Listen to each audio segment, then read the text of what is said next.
Salut tout le monde, comment vous allez? Alors aujourd'hui, je vous propose de revenir dans cette quatrième partie de mon podcast consacré à Black Ops 1.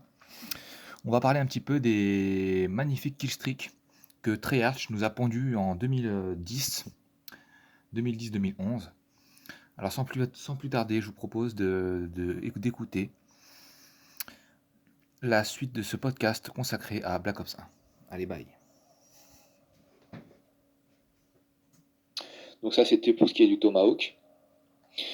Et il faut faire un petit maintenant. Il faut vous parler comment dire, des killstreaks. Parce que là encore, Treyarch a réussi à innover. Pour ce qui est du fameux avion de reconnaissance, on avait le droit à... C'était, oui, c'est une espèce de drone ou avion de reconnaissance qui était assez original, hein, parce que sur les Call of précédents, c'était plus moderne, quoi. Euh, donc vous le débloquiez au bout de 3 kills. Euh, on avait droit à une... alors là, j'espère que je me trompe pas, mais je crois que c'était la première fois qu'on avait droit aux tourelles anti-aériennes, qui étaient redoutables, mais pas souvent utilisées par les joueurs. Mais vraiment génial parce que vous la mettiez là, vous la plantiez n'importe où, un peu à l'écart des... pour pas qu'elle soit tout de suite explosée par quelqu'un, et puis bah ça défonçait tous les killstreaks aériens, que ce soit le drone, les hélicos. Donc vraiment génial, la tourelle antiaérienne. On avait le droit à un classique bombardement au bout de 8 kills. Euh, donc ça, c'est pas l'originalité même, on va dire, mais par contre, ce qu'il était un peu plus, c'était la frappe de napalm, qui était quelque chose qui a été créé à peu près à cette période de guerre froide, voire à la fin de Deuxième Guerre mondiale, mais qui vraiment a fait comment dire, qui a été popularisé, si on peut dire ça comme ça, dans tout ce conflit de guerre du Vietnam. D'ailleurs, on la retrouve souvent dans les films, les plus grands films du cinéma qui traitent, enfin qui sont dans un contexte de guerre, quoi, du Vietnam et autres. Donc la frappe de napalm, bon, c'était pas d'une efficacité redoutable, mais c'était original encore une fois. Donc très sympathique. Et euh, un killstreak dont j'ai envie de vous parler, on avait un petit peu évoqué tout à l'heure, qui était donc pour le coup, non seulement qui était original, qui était une création de Treyarch, mais qui en plus de ça était redoutable. Alors vous l'aurez peut-être deviné, c'était le fameux Blackbird. Donc le Blackbird, qu'on appelait aussi le SR-71, et qui par la suite a donné lieu à la station orbitale sur Black Ops 2, qui en gros vous donnait la position de vos ennemis sur la minimap en continu. Non seulement la position, mais aussi la direction, avec des petits triangles qui indiquaient donc cette direction de vos adversaires. Des petits triangles qui étaient, comment dire, représentés, enfin, on les voyait très bien parce qu'en fait, ils étaient tout rouges. Euh, donc, en plus de vous donner des indices sur la position des ennemis, ils étaient vraiment, voilà, vous jetiez un petit coup d'œil en haut de la map, sur la minimap en haut à gauche, et en un clin d'œil, c'est qu'à de le dire, vous pouviez vraiment anticiper les déplacements ennemis. Et alors avec ça, après, donc, bon, fallait quand même avoir, c'était pas donné parce qu'il fallait réussir les 8 kills pour l'obtenir.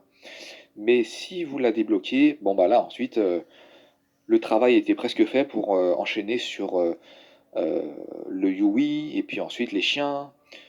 Puis donc puisque j'en parle, alors le Yui, il se débloquait à 9 kills consécutifs. Et il s'agissait en fait j'ai jamais su si on disait le Yui ou le Yumi, mais bon, vous l'aurez reconnu. Et cet hélico, vous incarniez en fait un artilleur dedans. Donc vous étiez aux commandes d'une tourelle. Et alors là, c'était un vrai massacre. Il durait un certain temps et vous n'aviez pas à diriger l'hélico. Vous aviez simplement à vous occuper de la tourelle et à ajuster vos adversaires.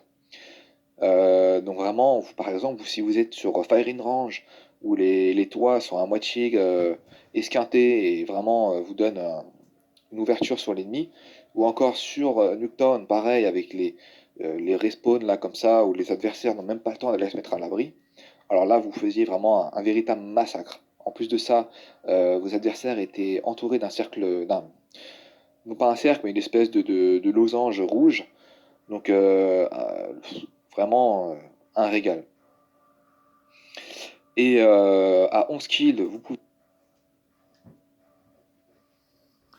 Une petite démonstration sur le Yui, sur la fameuse map Nuketown. Donc, comme vous allez le voir, j'ai rec ce petit passage d'une partie que j'ai fait d'ailleurs il y a longtemps. Je crois que c'était en 2016. Et je me suis dit quand même ce serait bien de vous montrer un petit peu ce que ça rendait ce fameux Yui pour ceux qui l'ont peut-être pas connu, on ne sait pas. Et puis bon, pour les plus nostalgiques, vous pourrez revivre un petit peu tout ça en images. Alors attendez, on est dans le mode studio, donc il faut d'abord que je remette la main sur le passage en question. On va accélérer un petit peu tout ça. Donc comme vous le voyez, on est sur du classique, hein, c'est Nuketown. Il n'y a pas de souci là-dessus. Alors moi je suis ici. Pour ceux qui ont un peu mal aux yeux, c'est normal, on est en vitesse x4. Donc là vous voyez, hein, j'essaye d'enchaîner tout ça pour débloquer mon petit Yui. Et je pensais pas d'ailleurs que j'allais réaliser une partie qui on va dire était à peu près... bon, c'était un peu un massacre, hein, je crois qu'on peut le dire. De toute façon dès que vous débloquez le Yui sur cette map, ça fait mal en général. Alors, je crois que ça va commencer à partir de là, petit RPG. On enchaîne, on enchaîne. Bon allez, je vous laisse le gameplay, tiens. De toute façon, on n'y est plus très loin. J'aimais beaucoup cette petite MP5K à l'époque. Je la trouvais vraiment efficace. Ah, ce fameux petit couteau qui fait plaisir quand même. Avion espion ennemi en approche. C'est vraiment des voix mythiques, il n'y a rien à dire. Et hop, un petit couteau encore. Je crois qu'on est à 4 ou 5. Un petit headshot, ça fait toujours plaisir. Vous voyez, la minimap, elle est vraiment jolie. On voit vraiment bien les petits points.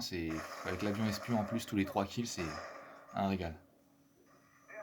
J'ai jamais ce réflexe de relancer une grenade. Hein. C'est incroyable. Même après des années... Donc vous voyez, non. Ah bah c'est parti. Le Yui. On est dans le mode studio, je voulais vous dire. Vous voyez, en bas à gauche, là, ça se voit au milieu. Allez, ça va être parti bientôt pour le... Je mets mon petit claymore pour me protéger. Ah, ça me revient maintenant. Je crois que j'ai voulu avoir ces fameux chiens. Si c'est le cas, tant mieux. Comme ça, vous verrez. Et ben voilà. C'est pas beau, ça, franchement. Allez, c'est parti pour le petit Yui. Je vous laisse apprécier. Yui en route.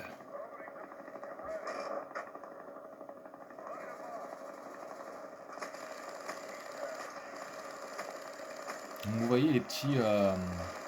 les fameux petits losanges en rouge qui nous rendent vraiment la tâche encore plus facile. D'autant plus que là on est sur Nuketown, donc c'est vraiment un massacre. C'est pour peu qu'on ait un peu l'expérience du jeu, en plus on sait exactement où ça va arriver.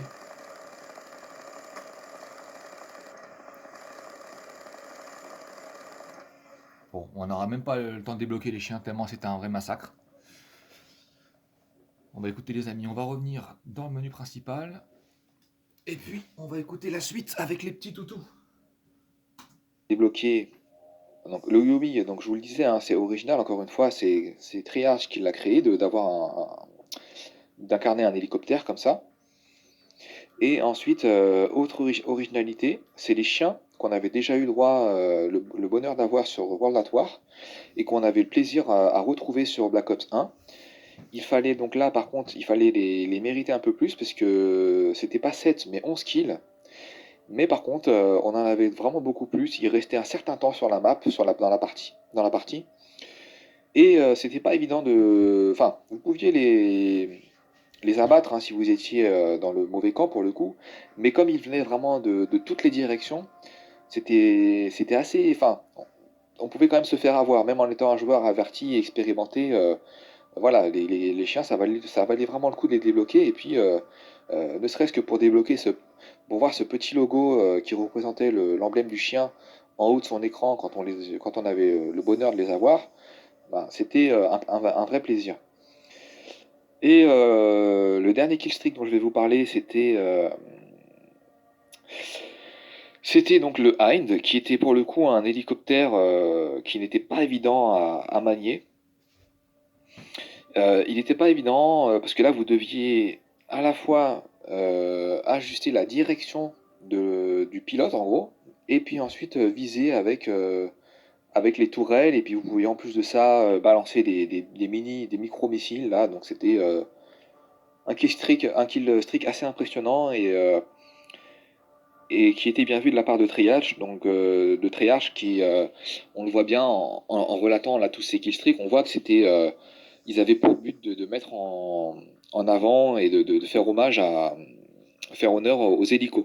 Et franchement, moi, c'était pour mon plus grand plaisir en ce qui me concerne, parce que ça changeait des avions A630 et autres, et vraiment hélicoptère original et pas souvent représenté dans les jeux, donc très sympa. Donc voilà, pour ce qui est des killstreaks, hein, on avait donc des killstreaks étalés sur 11 rangs, hein, donc enfin, en gros, vous pouviez faire jusqu'à 11 kills pour les débloquer, et après, ça s'arrêtait à 11 kills, contrairement à MW2 où ça allait plus loin. Donc c'était plus du basique, plus du classique, on va dire, mais bon, voilà, c'est du triage, quoi, donc ça changeait de ce qu'on avait avant. Et maintenant qu'on a un petit peu évoqué le côté un peu pratique, je voulais quand même signaler que c'était un jeu avec des déplacements. Donc voilà les amis, j'espère que ça vous a plu. Donc vous l'avez compris, ici on a évoqué les killstreaks. Donc si jamais vous ressentez qu'il y a des petits décalages quand d'un coup je vous parle en introduction et puis ensuite je vous montre un gameplay, c'est normal, c'est parce qu'en fait j'ai d'abord fait un podcast d'1 heure et demie consacré à ce magnifique Black Ops 1, que vous pouvez d'ailleurs retrouver sur ma petite chaîne Codecast, avec ce petit jeu de mots sur les podcasts, comme vous l'aurez peut-être deviné. Et ici, donc, je me suis attardé un peu sur les killstreaks, attardé dans le bon sens du terme, enfin je l'espère en tout cas. Et maintenant que c'est chose faite, je vais vous laisser. Et dans une quatrième partie, si je ne me trompe pas, on va prendre un peu plus de hauteur et de recul sur ce jeu et parler un petit peu de ce qui faisait son charme, quelles étaient les sensations de jeu, et puis voilà, et puis après je vous donnerai un petit peu du coup mon ressenti sur les sensations propres de ce FPS finalement, parce que on l'oublie, mais c'est des jeux qui ont marqué vraiment, qui ont contribué à développer encore plus les FPS qui ne l'étaient avant les années 2010. Allez, sur ce, je vous laisse et je vous dis à une prochaine. Prenez soin de vous. Bye.